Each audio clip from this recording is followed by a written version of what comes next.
Hello everyone, मेरा नाम है Vishishta and I welcome you all to today's session of daily current affairs. फटाफट से स्टार्ट करते हैं। यहाँ पे जैसे कि आप सामने देख ही सकते हैं कि we are starting with international news. धीरे धीरे करके हम नेशनल न्यूज पे जाएंगे, उसके बाद इंटरनेशनल नेशनल का मिला के अगर कुछ हुआ है, डिफेंस में अगर कुछ हुआ है, sports awards and then last में हर दिन आप देखेंगे मोस्टली हर महीने भी इंपॉर्टेंट डेज होते हैं। जैसे इस बार 10 अगस्त को दो बहुत इंपॉर्टेंट डेज मनाए जाते हैं, उनके बारे में हम डिस्कस करेंगे। सो फटाफट से लेट्स स्टार्ट। यहां सबसे पहले CBI central bureau of investigation academy ने इंटरपोल ग्लोबल एकेडमी नेटवर्क को रिसेंटली ज्वाइन किया है। रिसेंटली कल ही। अच्छा, हम कैसे करने वाले हैं? हम आज कल का, जैसे आज 11 अगस्त को हम 10 अगस्त के करंट अफेयर्स डिस्कस करेंगे। अब 12 अगस्त को जो सेशन आएगा उसमें आपको सारा पता चल जाएगा कि 11 अगस्त को क्या क्या हुआ है। ठीक है, तो CBI central bureau of investigation आपने काफी बार सुना होगा कि भाई सीबीआई में ये केस ट्रांसफर हो गया। इनफैक्ट रिसेंटली आपने सुना होगा मणिपुर वायलेंस केस के 11 ऐसे केसेस या एफआईआर सीबीआई को ट्रांसफर कर दिए गए हैं, central bureau of investigation. Similarly हमने बहुत बार सुना होगा न्यूज में, जब सुशांत सिंह राजपूत का मर्डर केस चल रहा था तब केस लोगों ने ये मांग की थी कि इस केस को सीबीआई को ट्रांसफर किया जाए। तो भाई ये सीबीआई है क्या? सीबीआई बेसिकली इंडिया की डोमेस्टिक, मतलब इंडिया को ही बिलोंग करने वाली एक ऐसी स्पेशल इन्वेस्टिगेशन बॉडी है। ठीक है, और उसी को अगर हम इंटरनेशनल लेवल पे देखें, इंटरनेशनल लेवल पे एक कॉमन बॉडी एग्जिस्ट करती है जो सेम सीबीआई जैसे सिमिलर इनफैक्ट फंक्शंस है, बट सिर्फ डिफरेंस ये है कि वो इंटरनेशनल लेवल पे है तो उसकी बहुत सारे कंट्रीज पार्ट है। That is Interpol. तो इसी इंटरपोल ग्लोबल एकेडमी नेटवर्क को सीबीआई ने ज्वाइन किया है। अब ये क्यों ज्वाइन किया है और इस टाइप की चीजें क्यों करते हैं? भाई आप खुद इमेजिन करो कि आप अकेले पढ़ाई कर रहे हो किसी चीज के लिए, अकेले किसी सब्जेक्ट का प्रिपेयर कर रहे हो, तो आप प्रिपेयर करोगे, अच्छे से भी कर लो, लेकिन उसके बजाय अगर आप एक ग्रुप ऑफ पीपल को ज्वाइन करते हो जो सिमिलर चीज की पढ़ाई कर रही है, सिमिलर चीज की रिसर्च कर रहे हैं, तो क्या आपका नॉलेज एनहांस नहीं होगा? क्या आपकी ट्रेनिंग इनहैंस नहीं होगी? इसी तरीके से सीबीआई ने इंटरपोल को ज्वाइन किया है, इस एकेडमी को बेसिकली ज्वाइन किया है। वहां पर एक साथ ग्लोबल लेवल पे बहुत सारे एकेडमिक प्रोग्राम्स होते हैं, ट्रेनिंग प्रोग्राम्स होते हैं, जिसमें नई नई इन्वेस्टिगेटिव मेथड्स, टेक्नोलॉजीज, चीजें जानने को मिलती हैं और सीखने को मिलती है। So this is the entire reason why CBI has joined Interpol academy. ठीक है, नेक्स्ट पे आते हैं। भाई मेरी माटी मेरा देश नाम की कैंपेन आपने सुना होगा। 30 जुलाई को हमारे प्राइम मिनिस्टर मोदी जी ने मन की बात में बोला था कि 77th इंडिपेंडेंस डे जो हाल ही में आने वाला है, उस दिन हम सेलिब्रेट करेंगे इस स्लोगन को जिसका नाम है मेरी माटी मेरा देश। उसी को आगे बढ़ाते हुए महाराष्ट्र के चीफ मिनिस्टर एकनाथ शिंदे ने इस कैंपेन को लॉन्च किया है, महाराष्ट्र स्पेसिफिक। ठीक है, तो भाई ये मेरी माटी मेरा देश ये कैंपेन है क्या? ये बेसिकली कैंपेन है अपने देश के बारे में पेट्रियोटिज्म, लोगों में इस भावना को बढ़ाने का। हम बेसिकली इस कैंपेन में या इस स्लोगन के अंदर क्या करने वाले हैं? इस स्लोगन के अंदर जो हमारे मार्टर्ड ब्रेव हार्ट्स थे, जो हमारे शहीद सोल्जर्स थे, उनको हम ट्रिब्यूट पे करेंगे और उनको हम एक दिन कम से कम बैठकर याद करेंगे कि उन्होंने हमारे देश के लिए और हमारे लिए, बेसिकली हमको प्रोटेक्ट करने के लिए ही सोल्जर्स जहां पे हैं वहां है ना, चाहे आर्मी, चाहे नेवी, चाहे एयरफोर्स, हमको ही प्रोटेक्ट कर रहे हैं। तो इस स्लोगन के अंदर या इस कैंपेन के अंदर मेरी माटी मेरा देश, इस देशभक्ति की भावना को जो हमारे सबके अंदर थोड़ी बहुत है या हमारे सबके अंदर है ही, उस चीज को जो हम दबा के रखते हैं, रोज की लाइफ में बिजी हो जाते हैं, ज्यादा सोचते नहीं है इसके बारे में, इसको बाहर निकाल के इसके बारे में बात की जाएगी। This is the entire campaign मेरी माटी मेरा देश अबाउट। अब यहां पे क्योंकि वर्ड आया है महाराष्ट्र और महाराष्ट्र के सीएम के बारे में, तो आपको कुछ बेसिक इंफॉर्मेशन पता होनी चाहिए। ये आपके एग्जाम पॉइंट ऑफ व्यू से इंपॉर्टेंट है और आपको स्टैटिक में पूछी जा सकती है। जैसे सिंपल सी चीज है, महाराष्ट्र का कैपिटल क्या है? हम सबको पता है, मुंबई। सीएम कौन है? यहां पे ही दिए हुए हैं, mister Eknath Shinde. Deputy CM कौन है? डेप्यूटी सीएम हमारे हैं मिस्टर देवेंद्र फडणवीस। इस टाइप की कुछ बैकग्राउंड इंफॉर्मेशन जब भी कोई करंट अफेयर्स हम पढ़ते हैं उसके साथ साथ हम स्टैटिक में भी पढ़ेंगे। ठीक है, नेक्स्ट पर आ जाते हैं। National institute of industrial engineering, जिसको हम कहते हैं NITIE, ये बेसिकली इंडिया का 21st नंबर का IIM बन चुका है। मतलब अभी तक इंडिया में IIMs, Indian institute of management, 20 थे, अब 21 हो चुके हैं और महाराष्ट्र को अपना दूसरा IIM मिल चुका है।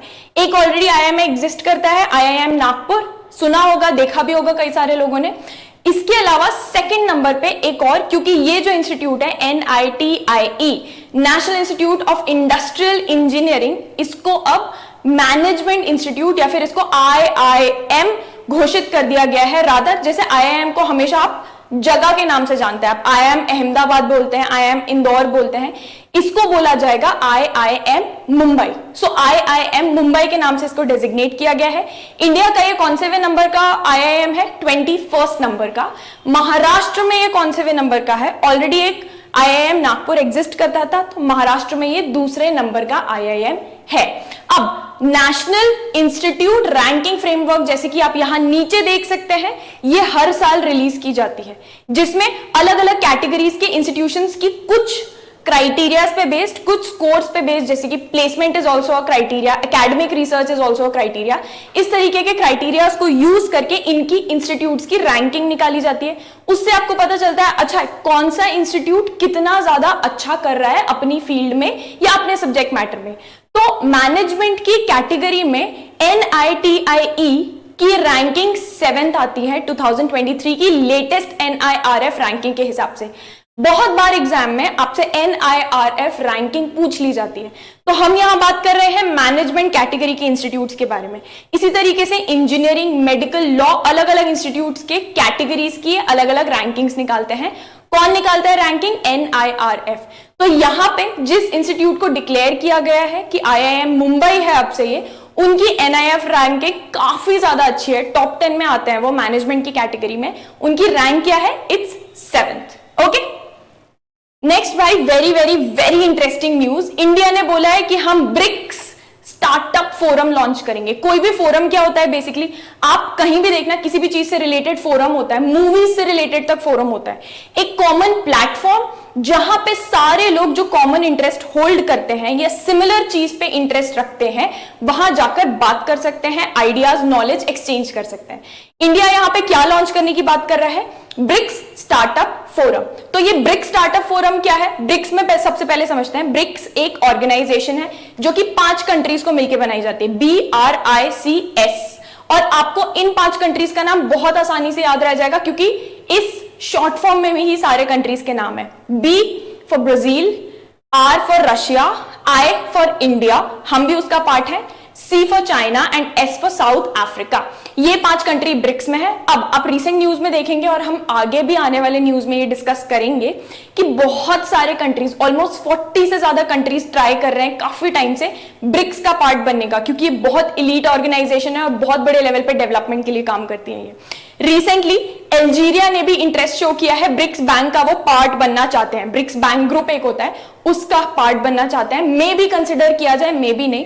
बहुत सारे ऐसे कंट्रीज हैं जो ब्रिक्स का पार्ट बनना चाहते हैं। अब हम आ जाते हैं, इंडिया क्या लॉन्च कर रही है? BRICS startup forum. ये ब्रिक्स स्टार्टअप फोरम क्या होता है? हम पहले समझते हैं स्टार्टअप क्या होता है। हम सबने सुना होता है कि इंडिया में गवर्नमेंट बहुत ज्यादा सपोर्ट कर रही है स्टार्टअप्स को, या गवर्नमेंट बहुत ज्यादा प्रमोट करना चाह रही है स्टार्टअप्स को। तो इसका मतलब क्या होता है? बेसिकली स्टार्टअप कोई भी ऐसी कंपनी जो अपने बचपन के स्टेज में है, अपने नेसेंट स्टेज में है, उसको हम स्टार्टअप कहते हैं। एक या एक से ज्यादा एंटरप्रेन्योर ने अपनी कोई भी सर्विस या गुड्स लॉन्च किया है, कोई प्रोडक्ट लॉन्च किया है, या करना चाहते हैं, डेवलप करना चाहते हैं, उसके लिए उन्होंने कंपनी स्टार्ट की जो अभी अपने बचपन के स्टेज में है, तो उसको हम बोलते हैं startup. It is starting up. तो उसी से ये वर्ड आया है, सिंपल सा वर्ड है, ठीक है। अब बात आ जाती है कि गवर्नमेंट इंडिया की और इनफैक्ट ग्लोबल लेवल पर भी स्टार्टअप्स को इतना ज्यादा प्रमोट क्यों किया जा रहा है? इनको प्रमोट इसलिए किया जा रहा है क्योंकि आप इमेजिन करो, इंडिया में अगर जितनी ज्यादा कंपनीज होंगी, है ना, स्टार्टअप्स ले लो जैसे यहाँ पे, जितनी ज्यादा कंपनीज होंगी उतने ही ज्यादा लोगों को हायर करेंगे। लोगों को हायर करने के साथ हर कंपनी कोई ना कोई सर्विस या प्रोडक्ट डेवलप कर रही होगी, है ना। तो 2 चीजें यहां से हमको सामने सामने दिख रही हैं जो अचीव हो रही है। पहला, एम्प्लॉयमेंट रेट बढ़ेगा क्योंकि यहीं के लोगों को वहां पे एम्प्लॉय करके रखेंगे ना।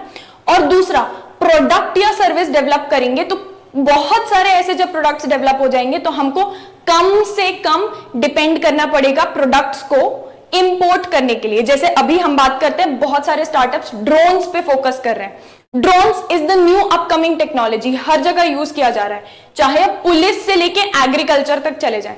तो इन्हीं ड्रोन्स के लिए अगर कोई स्टार्टअप डेवलप ना करती, जो कि कर रहे हैं, इन केस ना करती इंडिया में, तो हमको इन्हीं ड्रोन्स के लिए डिपेंड करना पड़ता किसी और कंट्री पे और वहां से इंपोर्ट करना पड़ता। इसलिए सेल्फ रिलायंट या आत्मनिर्भर बनने के लिए स्टार्टअप्स पे बहुत ज्यादा बड़े लेवल पे फोकस करती है गवर्नमेंट। ठीक है, चलो नेक्स्ट पे आ जाते हैं। बट उससे पहले एक बहुत इंपॉर्टेंट बात, पीयूष गोयल जी ने इसको लॉन्च करते टाइम या इस बारे में बात करते टाइम, पीयूष गोयल जी कौन है? हमारे union minister of commerce and industry. तो इस टाइप के क्वेश्चन भी आपसे कई बार एग्जाम में पूछ लिया जाता है कि who is the union minister of commerce and industry. तो आप रिपीटेडली जब ये चीजें न्यूज में पढ़ते हो ना, तो आपको रटने की जरूरत नहीं पड़ती। कल फिर से न्यूज में कुछ होगा, ये कुछ लॉन्च करेंगे तो आपको याद आ जाएगा, अच्छा कल ब्रिक्स स्टार्टअप फोरम में भी तो इन्हीं ने बात की थी, तो अच्छा ही is our union minister of commerce and industry. ठीक है, तो ऐसे अगर हम रेगुलर अपडेटेड रहेंगे तो हमको रटने की कोई जरूरत नहीं पड़ेगी। इन्होंने इस चीज को रिप्रेजेंट किया था, इस चीज को लॉन्च किया था, और बात करते टाइम उन्होंने बोला था कि हम फोकस करेंगे किस चीज पे? ट्रांसफॉर्मिंग प्रोडक्शन systems पे। तो again this is all related to startup only and support India can offer to BRICS countries। मतलब अब हम सिर्फ इस लेवल पे नहीं आ चुके हैं कि भाई हम खुद का अपना खुद कारोबार संभाल लेंगे या अपना खुद चीजें संभाल लेंगे। हम इस लेवल पे आ चुके हैं कि दूसरे ब्रिक्स मेंबर्स को भी, जो हमने अभी डिस्कस किया ना, जितने मेंबर कंट्रीज है, उनको भी हम सपोर्ट प्रोवाइड कर सकते हैं। And hence transforming production system, startups लाकर नए नए प्रोडक्ट्स लॉन्च करके पूरा प्रोडक्शन सिस्टम ट्रांसफॉर्म करने पे फोकस यहां किया जा रहा है। ठीक है, नेक्स्ट इंपॉर्टेंट न्यूज पे आ जाते हैं, अपॉइंटमेंट्स एंड रेजिग्नेशन। अच्छा, अपॉइंटमेंट एंड रेजिग्नेशन में हमको बहुत ज्यादा स्ट्रेस लेने की जरूरत नहीं है, अनलेस कोई बहुत बड़े लेवल का अपॉइंटमेंट या रेजिग्नेशन की बात यहां पे हो रही है। ठीक है, तो अपॉइंटमेंट्स एंड रेजिग्नेशन में आपको सिर्फ ये जान लेना है कि अच्छा किनको अपॉइंट किया गया है, किस ओहदे पर, किस पोजीशन पे अपॉइंट किया गया है, और अगर इंपॉर्टेंट है, बहुत कम केसेस में जो कि आपसे पूछा जाता है, और जब पूछा जाएगा या जब चांसेस है, आई लेट यू नो।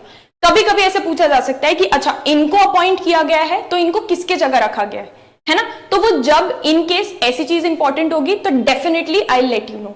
यहां पे हमारे लिए सिर्फ ये जानना इंपॉर्टेंट है, 2 अपॉइंटमेंट्स कल की डेट में हुए थे। क्या क्या? एक तो additional DG, director general of Indian coast guard बनाए गए हैं, कौन? एस परमेश। ठीक है, कौन? Additional director general ADG of Indian coast guard बनाए गए हैं एस परमेश। पहला अपॉइंटमेंट हो गया। और दूसरा, IRDAI ने अप्रूव किया है, बेसिकली अप्रूवल दिया है अपना, क्या?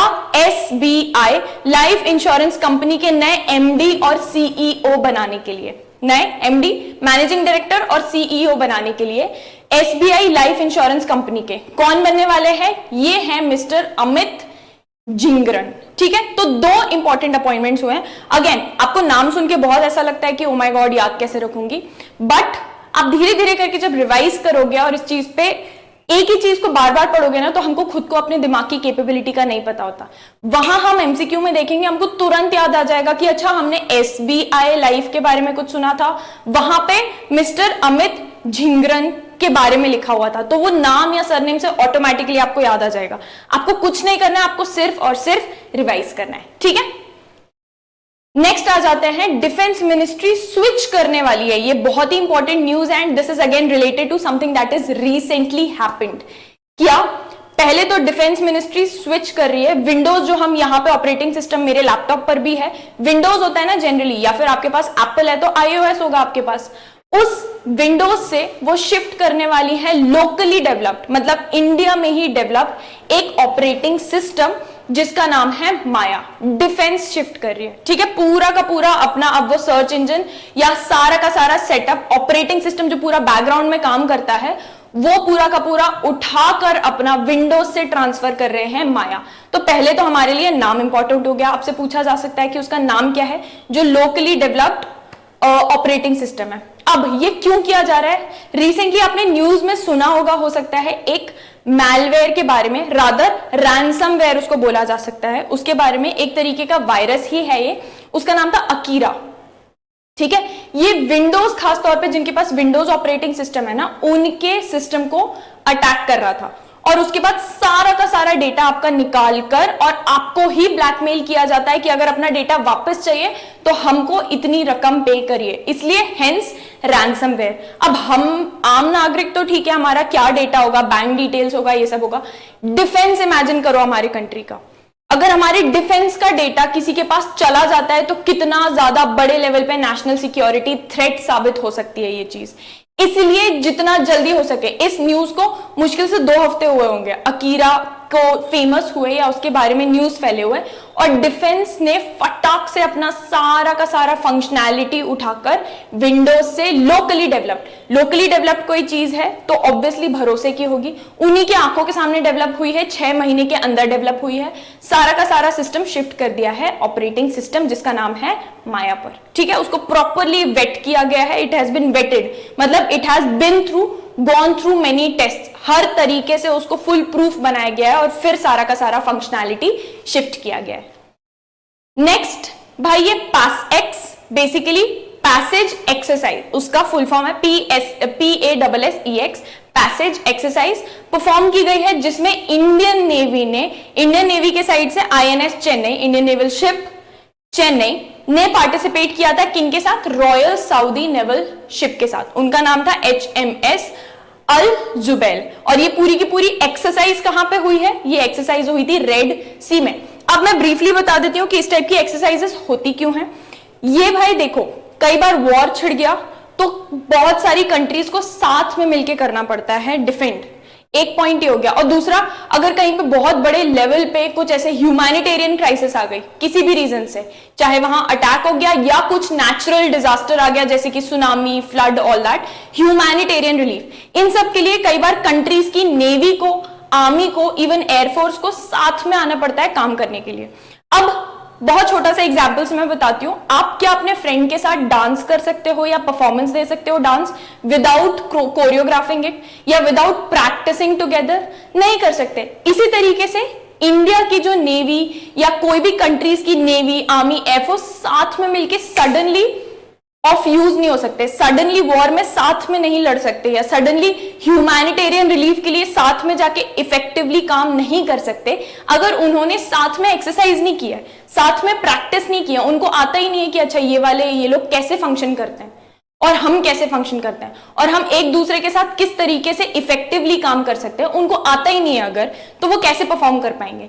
इसलिए रेगुलरली आप देखेंगे अलग अलग कंट्रीज या तो 2 तरीके की होती है, बायलेटरल या मल्टीलेटरल। तो यहां बायलेटरल का मतलब होता है 2 कंट्रीज साथ में मिलकर कोई एक्सरसाइज कर रही है, मल्टीलेटरल का मतलब होता है सेवरल कंट्रीज साथ में मिलकर कोई एक्सरसाइज कर रही है। तो आप देखेंगे रूटीनली, हम आगे जाके करंट अफेयर्स जो पढ़ेंगे, रूटीनली इस टाइप की एक्सरसाइजेस अलग अलग कंट्रीज के कॉम्बिनेशन में होती रहती है। इंडिया यूएस के साथ भी करता है, यूएस की आर्मी के साथ इंडियन आर्मी करती है, यूएस के एयरफोर्स के साथ इंडियन एयरफोर्स करती है। इस तरीके के एक्सरसाइजेस काफी रेगुलरली होते रहते हैं।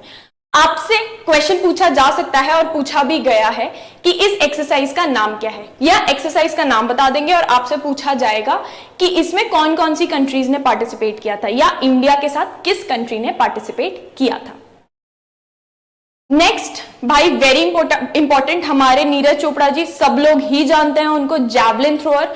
अब इस समय वर्ल्ड नंबर 1 बन चुके हैं, इससे पहले वर्ल्ड नंबर 2 थे। रिसेंटली उन्होंने चैंपियनशिप में जीतकर अपने आप को वर्ल्ड नंबर 1 बना लिया है। वो पूरे के पूरे 28 एथलीट्स के कंटेजियन को, ग्रुप को लीड कर रहे हैं, लेकर जा रहे हैं कहां पे, वर्ल्ड एथलेटिक्स चैंपियनशिप। अब ये होने वाली है अगस्त 19 से स्टार्ट, तो तब स्टार्ट होगी, उसके रिजल्ट्स के बारे में हम तब डिस्कस करेंगे। अभी हमारे लिए यहां पे इंपॉर्टेंट है कि एक तो वर्ल्ड नंबर 1, क्योंकि यहां पे नीरज चोपड़ा जी का नाम मेंशन हुआ है तो आपको पता होना चाहिए इस समय जैवलिन थ्रो मेंस की कैटेगरी में लीड पर या वर्ल्ड नंबर 1 पे यही है। और दूसरी चीज, ये जो वर्ल्ड एथलेटिक्स चैंपियनशिप की बात हो रही है जो अगस्त 19 से होने वाला है, ये किस जगह हो रहा है। बहुत बार स्पोर्ट्स इवेंट्स के बारे में इस तरीके से पूछा जा सकता है कि ये हो कहां पर रहा है, where is it being held. तो भाई ये हो रहा है यहां पर बुडापेस्ट, हंगरी। हंगरी एक कंट्री है, वहां पे बुडापेस्ट एक बहुत फेमस सिटी है, सबको ही पता होगा। बुडापेस्ट हंगरी में ये हो चुका है या होने वाला है, रादर 19 अगस्त से स्टार्ट होने वाला है। इनको बोला जा रहा है reigning. Diamond league champion Chopra. Diamond league एक बहुत बड़े लेवल का चैंपियनशिप होता है जैवलिन थ्रो से रिलेटेड, एथलेटिक्स से रिलेटेड। उसको जीतने के बाद ही इन्होंने अपनी रैंकिंग ऊपर लाई है, ठीक है, इसलिए उनको डायमंड लीग चैंपियन बोला जाता है। Diamond league again very very important, ठीक है। नेक्स्ट आ जाइए एंड लास्ट पर, जैसे कि मैंने बोला था लास्ट में हम इंपॉर्टेंट डेज पढ़ेंगे। बहुत सारे डेज ऐसे होते हैं जो हमारे लिए इंपॉर्टेंट होते हैं। 10 अगस्त को 2 इंपॉर्टेंट डेज इसी तरीके से मनाए जाते हैं। फर्स्ट आप यहां पे देख सकते हैं वर्ल्ड बायोफ्यूल डे, और दूसरा आप देख सकते हैं वर्ल्ड लायन डे। सबसे पहले बायोफ्यूल समझते हैं, वेरी इजी। ऐसी चीजें जो कि नॉन फॉसिल फ्यूल्स होते हैं। बेसिकली नॉन फॉसिल फ्यूल्स का आप एग्जांपल ले लें तो geothermal energy, hydro energy, solar energy, sun से प्रोड्यूस करने वाली ऐसी सारी चीजें, इनको बोला जाता है रिन्यूएबल फॉर्म्स ऑफ एनर्जी। ये नॉन फॉसिल फ्यूल एनर्जी कहलाती है। फॉसिल फ्यूल अब यहां पे क्या हो गया, बहुत बड़ा एग्जांपल कोयला, इसको आप यूज करते हो, दोनों में डिफरेंस क्या होता है, फॉसिल फ्यूल्स को आप यूज करते हो तो ये रीजेनरेट नहीं होता, रिन्यू नहीं होता। मतलब कोयला खदान से आप निकालते जाओगे बहुत ज्यादा है, एक ना एक टाइम पे तो खत्म हो जाएगा ना, अर्थ पे भी कितना भी ज्यादा हो, लेकिन इतना यूज किया जाएगा तो खत्म हो जाएगा, फिर उसको वापस से हजारों लाखों साल लगते हैं बनने के लिए। तो नॉन रिन्यूएबल है, वो खुद में रीजेनरेट नहीं होता, और इसलिए ऐसे फ्यूल से ऐसे चीजों पे शिफ्ट किया जा रहा है जो भाई खत्म ना हो, जो खुद रीजेनरेट हो जाए। जैसे सोलर एनर्जी अगर आप यूज करते हो तो क्या सूरज बुझ जाएगा? ऑब्वियसली नहीं, वो खुद में रिन्यू होता है, खुद रिप्लेनिश होता है वो। तो ऐसे इनको बोला जाता है नॉन फॉसिल फ्यूल्स। उनकी इंपॉर्टेंस लोगों को बताने के लिए, अवेयरनेस क्रिएट करने के लिए 10 अगस्त को मनाया जाता है world biofuel day. Next important चीज जो अगेन 10 अगस्त को ही मनाई जाती है, वर्ल्ड लायन डे।